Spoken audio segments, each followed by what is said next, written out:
नमस्कार, मी सुनील. आपण पाहतात आवाज इंडिया मराठी. आता एक नजर टाकूयात महत्त्वाच्या घडामोडींवर. काँग्रेस अध्यक्ष मल्लिकार्जुन खरगे यांनी अमेरिकेसोबत भारताच्या व्यापार करार आणि टॅरिफ मुद्द्यावर केंद्र सरकारच्या भूमिकेवर कडक टीका केली आहे. खरगे यांनी पंतप्रधान नरेंद्र मोदी यांना अमेरिकेचे तत्कालीन राष्ट्राध्यक्ष डोनाल्ड ट्रम्प यांचे गुलाम म्हणून संबोधलं आणि ट्रम्प यांना हुकुमशाह असं म्हणत मोदींच्या परराष्ट्र धोरणावर प्रश्नचिन्ह उपस्थित केलं.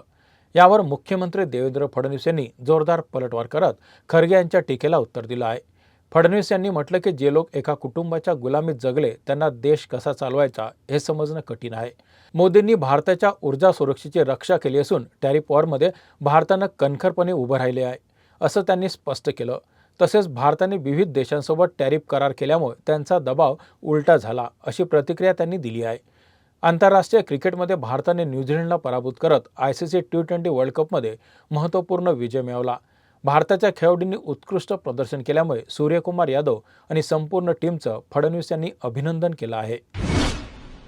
नवी दिल्लीमध्ये राष्ट्रवादी काँग्रेस शरदचंद्र पवार गटाचे आमदार रोहित पवार यांनी काही प्रमुख नेत्यांची भेट घेऊन अजित पवार यांच्या कथित विमान दुर्घटना प्रकरणावर चर्चा केली.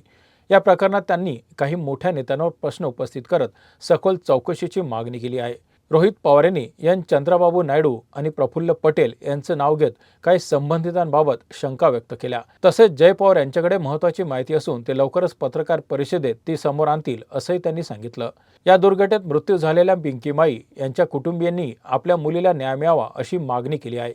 रोहित पवार यांनी प्रकरणात पूर्वी किरीट सोमय्या यांनी केलेल्या FIRचा उल्लेख करत आता पोलीस कारवाई का होत नाही असा सवालही उपस्थित केला आहे. तसेच रोहित पवार यांनी समाजवादी पक्षाचे प्रमुख अखिलेश यादव यांची भेट घेतली असून पुढे इतर विरोधी पक्षांच्या नेत्यांनाही भेटणार असल्याचं त्यांनी सांगितलं. आज स्वराज्याची राजधानी असलेल्या किल्ले रायगडच्या पायथ्याशी मनसेचा 20वा वर्धापन दिन सोहळा मोठ्या उत्साहात साजरा करण्यात आला. या कार्यक्रमाला पक्षाचे अध्यक्ष राज ठाकरे यांच्या पत्नी शर्मिला ठाकरे, पक्षाचे युवा नेते अमित ठाकरे तसेच पक्षाचे अनेक नेते, पदाधिकारी आणि कार्यकर्ते मोठ्या संख्येने उपस्थित होते. कार्यक्रमाच्या निमित्ताने राज ठाकरे यांनी रायगड किल्ल्यावर जाऊन छत्रपती शिवाजी महाराजांच्या स्मृतीला अभिवादन केलं. त्यानंतर ते गडावरून खाली येत रायगडच्या पायथ्याशी आयोजित करण्यात आलेल्या वर्धापन दिन सोहळ्यात सहभागी झाले. यावेळी उपस्थित कार्यकर्त्यांना संबोधित करताना राज ठाकरे यांनी येत्या 19 मार्च रोजी साजऱ्या होणाऱ्या गुढीपाडवानिमित्त शिवतीर्थ येथे मोठ्या जल्लोषात उपस्थित राहण्याचं आवाहन केलं. तसेच पक्षाची ताकद वाढवण्यासाठी जास्तीत जास्त सदस्य नोंदणी करण्याचं आवाहनही त्यांनी केलं. मुंबईतील कोस्टल रोडवर झालेल्या मेलडी रोडच्या उद्घाटनाच्या काही महिन्यातच एक नवीन तक्रारीचा सामना करावा लागत आहे. गेल्या महिन्यात 11 फेब्रुवारी रोजी जय हो गाण्याची धून वाजवणारा भारतातील पहिला म्युझिकल रोड सुरू करण्यात आला होता. हंगेरियन तंत्रज्ञानाच्या मदतीने रस्त्यावर ठेवलेले खास संगीत पट्टे वाहनांच्या चाकाच्या घर्षणामुळे गाण्याचे स्वर निर्माण करतात, ज्यामुळे प्रवाशांना गाडी चालवताना गाणे ऐकता येते. हे एक नाविन्यपूर्ण आणि रोमांचक वैशिष्ट्य म्हणून घोषित करण्यात आलं होतं.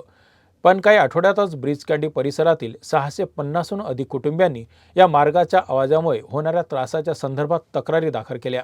त्यांच्या म्हणण्यानुसार रस्त्यावरून जाणारी वाहने जेव्हा 70 ते 80 किलोमीटर तास वेगाने धावतात तेव्हा निर्माण होणारा आवाज त्यांच्या घरात पसरतो, ज्यामुळे खिडक्या उघडणं आणि शांततेत राहणं कठीण होऊ लागलं आहे. तक्रारीच्या अनुषंगाने BMCने या म्युझिकल रोडच्या ध्वनी पातळीचा आढावा घेण्यासाठी एक तांत्रिक अध्ययन सुरू करण्याचे निर्देश दिले आहेत. यातून रस्त्यावर ध्वनी प्रदूषण किती आहे आणि ते नागरिकांसाठी सहनशील आहे का नाही हे ठरवलं जाणार आहे. आता BMCने त्या परिसरातील ध्वनी प्रदूषण नियंत्रित करण्यासाठी उपाय शोधण्याचा विचार सुरू केला आहे. महाराष्ट्र राज्य सरकारने 9 मार्चपासून राज्यभर नवीन ऑटो रिक्षांना परवाने देण्याची प्रक्रिया तात्पुरती थांबवण्याचा निर्णय घेतला आहे, असे परिवहन मंत्री प्रताप सरनाईक यांनी सांगितलं. मंत्रिमंडळासोबत चर्चा करून स्पष्ट धोरण तयार केल्यानंतरच नवीन परवाने देण्याबाबत निर्णय घेता येईल, असेही त्यांनी स्पष्ट केलं. सरनाईक यांनी नमूद केलं की मुंबईसह मोठ्या शहरांमध्ये ऑटो रिक्षाची संख्या झपाट्याने वाढल्याने वाहतूक कोंडी गंभीर होत आहे. या वाढीमुळे वाहतुकीवर मोठा ताण आला असून त्यामुळे काही काळासाठी नवीन परवाने देण्याची प्रक्रिया थांबवण्याचा निर्णय घेण्यात आला आहे. केंद्राशी पत्रव्यवहारानंतर मिनिस्ट्री ऑफ रोड ट्रान्सपोर्ट यांना हायवेने राज्य सरकारला स्थानिक परिस्थिती पाहून निर्णय घेण्याचा सल्ला दिला आहे. तसेच मोटार वाहन अधिनियम 2019 अंतर्गत राज्य सरकारला वाहतूक नियमनासाठी आवश्यक अधिकार असल्याचं स्पष्ट करण्यात आलं आहे. सध्या राज्यभरात सुमारे 14 लाख ऑटो रिक्षा परवाने वितरित झाले आहेत. काही ठिकाणी एका कुटुंबातील अनेक सदस्यांना परवाने मिळाल्याचे तसेच बेकायदेशीर पद्धतीने परवाने देण्यात आल्याची तक्रारी सरकारकडे आलेल्या आहेत। त्यामुळे परवाना प्रणाली अधिक पारदर्शक आणि नियंत्रित करण्यासाठी हा निर्णय घेण्यात आला आहे। आज संसदेच्या अर्थसंकल्पीय अधिवेशनाच्या दुसऱ्या टप्प्यात अमेरिका, इस्रायल आणि इराण यांच्यातील युद्धाच्या पार्श्वभूमीवर मोठा गोंधळ उडाला आहे। विरोधकांनी पश्चिम आशियातील परिस्थिती आणि भारतावर होणाऱ्या परिणामावर चर्चा करण्याची मागणी केली, तर सरकारने परराष्ट्र मंत्री एस जयशंकरद्वारा निवेदन दिलं। जयशंकर म्हणाले की इराणी नेतृत्वाशी संपर्क सध्या कठीण आहे, पण भारत शांतता आणि संवादाच्या मार्गावर आहे। पश्चिम आशियातील भारतीय नागरिकांच्या परतीची तयारी सुरू आहे। 8 मार्चपर्यंत सुमारे 67,000 नागरिक परत आले आहेत। युद्धामुळे ऊर्जा पुरवठा आणि स्थिरतेवर गंभीर परिणाम होत आहेत। विरोधकांनी भारताच्या परराष्ट्र धोरणावर संसदेत खुली चर्चा करण्याची मागणी केली, तर काँग्रेसने सरकारला युद्ध आणि ऊर्जा संकटावर प्रश्न विचारण्याची संधी न दिल्याचा आरोप केला आहे। या बातमीपत्रात इथेच थांबत आहोत। पाहत रहा आवाज इंडिया मराठी।